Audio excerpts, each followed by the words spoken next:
Hey everybody, how's it going? Okay, ordered an airplane for this video, and she's coming by right now. Yeah, there you go. Alright, a lot of you all probably have had this problem, and the problem is how do you get these? And I know I got a a letter from my brother telling me what kind of mess it was trying to get down on that heater channel outlet. So what I'm going to do is I got some conduit, and I went down to Lowe's and I bought a length of it, and it's 2.5, and it slightly bigger than this, but it fits over it quite nicely, and I think it'll fit out the outlet hole for the heater channel as well, because it's the same size, and we can take up the slack with a little brown 25. But the deal is it will put a solid pipe out to about this length, and you will easily be able to get in there and work on that, and you won't have trouble like that anymore. Also, is I'm not depending on a piece of corrugated nothing to get my heat up here, because I want it coming out of my vents. I want it coming out of my defroster ducts. So if I seal this all up, if I seal every single hole and seam up with it, I will get much better heat, and I will get much better defrosting. And so that's what I want to do, is I want to have good defrosters on my bug. So I'm going to do try to one up on Volkswagen, but it's hard to do, and they probably did that because of weight savings. How are you going to get in there to do that? But still, how are you going to get in there to put the corrugated deal in there too? It's just a mess. Do you have it over the deal, over the outlet? Is your outlet rusted out?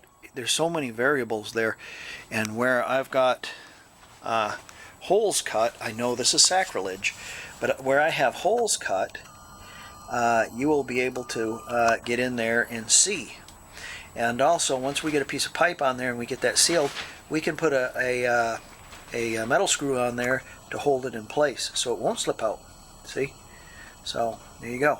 All right, let's get whacking. And I'm guessing I already took a measurement with my free hazard fraud tape measure, and I got about 16 inches. So I think that's what we're going to cut that. So let's go cut ourselves a couple pieces of pipe. It also, you can't get it in there, I can tell you this. You won't be able to get it in there because you can't get PVC in there unless it's got a bend to it, where the guy who did this, he did the PVC up. So I'm going to have to bend that pipe. I don't want to use PVC because it might get too hot, and I want to use metal. So I'm going to have to put a tweak on the pipe too. Also, there's a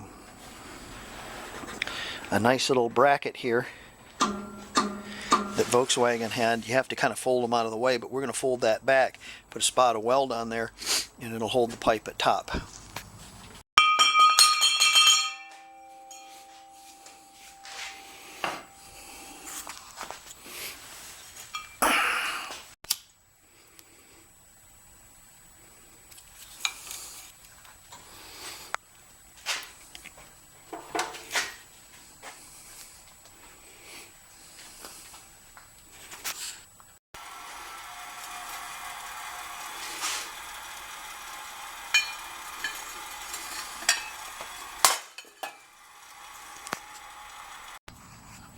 There's two pieces of metal joined right here, and since I cut this out, I turned the Lincoln up to, it's on C right now, but I turned it on to D, which is a hotter, and I run 4 big tacks through there to help join those back together.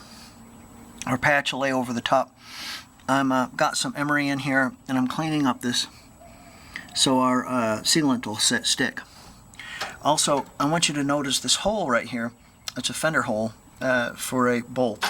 And when we get the car painted, and we're going to take that fender hole and we're going to stick a straw in there, and we're going to fill that with some 90 weight or some bar and chain oil a la Musty One, and that's going to help protect that area. Also is we're going to spray some down into the heater channel itself.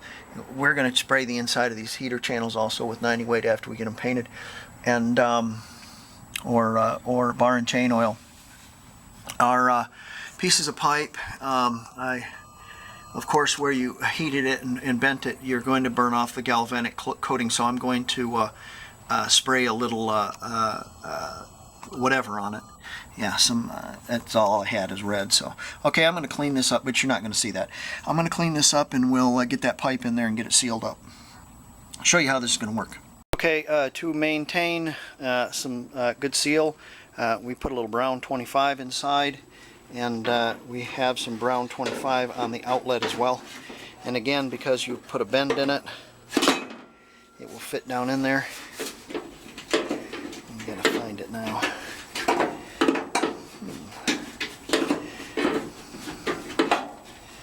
Let's see here. Let's go inside the car and see what we can see.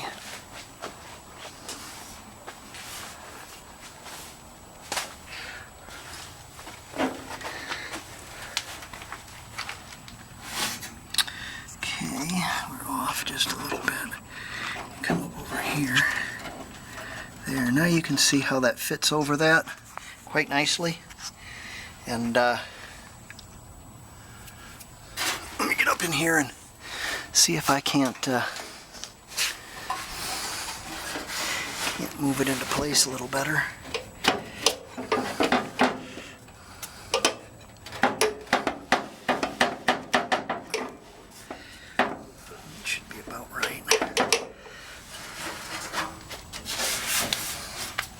There we are. We're pretty close to the bottom here.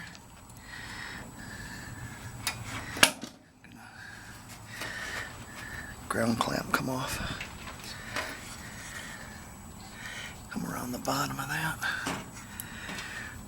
Now, since brown 25 lights on fire pretty easy, we'll have to wait for that to cure up a little bit. We might be able to cut a patch and start make a couple of tacks, but you know, we'll have to tack, stop, can't get it too hot, or we'll have that on fire. So let's look on the other side here.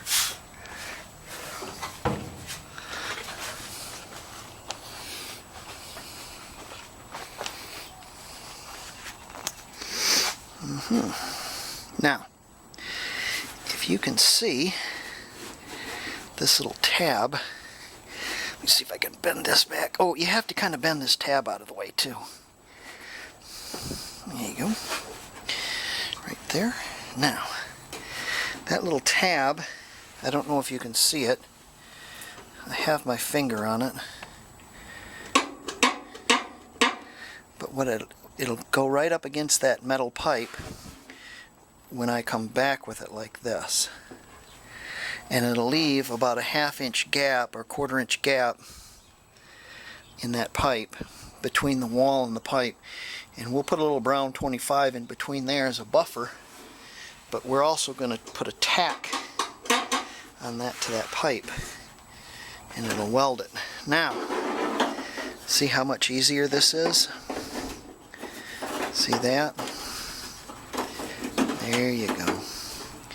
Now you can easily attach a pipe from this to that, and you can easily attach a pipe, and you're not dealing with corrugated stuff. See? Okay. So let's weld that little tab, and we're going to put a screw at the bottom of the where it goes in there into the heater channel, into the outlet. Okay. I've put a machine screw in there, or not a machine screw, but a self-tapper in there to hold it in place.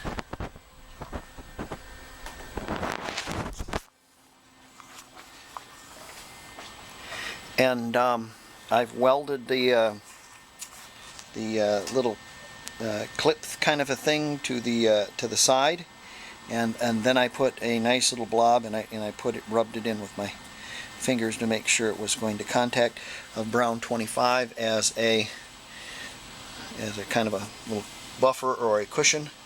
And when we go to put this in,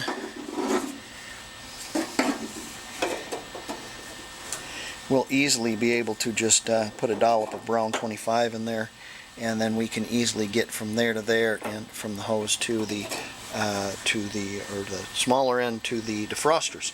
So we're not depending on a pipe that's going to come apart and that kind of thing.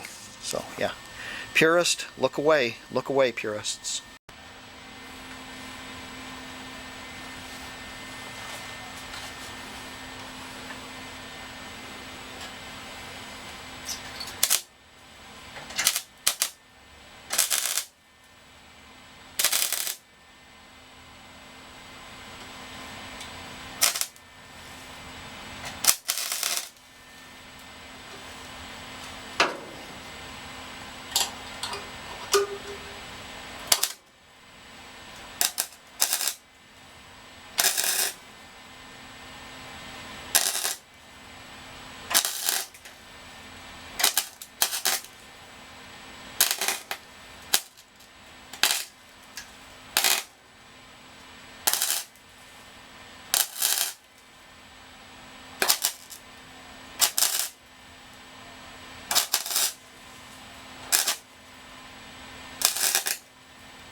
Like trying to weld a beer can.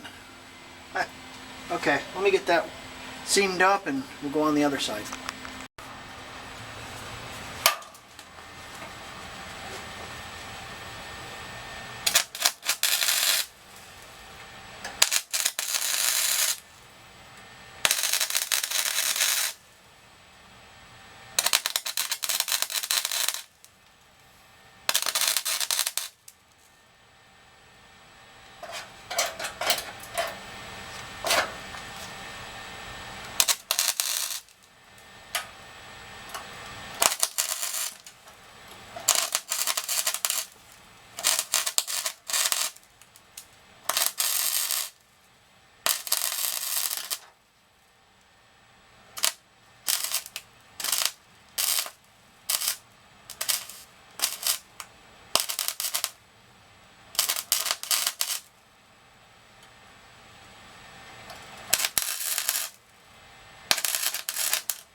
Well, let me fill in all the holes now.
some ventilation right there. Have to weld those up, I guess. Tack those little holes up. Well, I'll get it better with the grinder, but there you go. There you go. Where is our sealant? There it is. Just enough. Put a little dab here.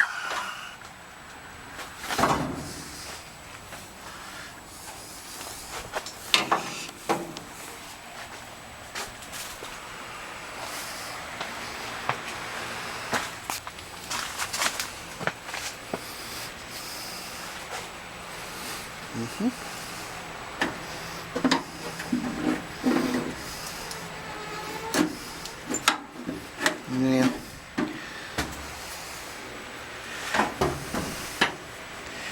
I'll have to put it in there by hand because I can't get it in there. Well, there you go. Those will really be handy. That's how I did it. So, okay, well, this is going to end this segment. And thanks for wrenching on me. With me, rather. Wrenching on me. Yeah. Well, thanks for wrenching with me. And I'll see you on the flip side. We'll get another video up as soon as I get some time. I've been really busy at work, which is a good thing. It's never a bad thing to be busy. So I'd much rather be busy making bank than I would, well, I can't say that. I'd much rather work on this car because my job is pretty boring. But get another video up here soon. Alright, thanks again, guys. See you later.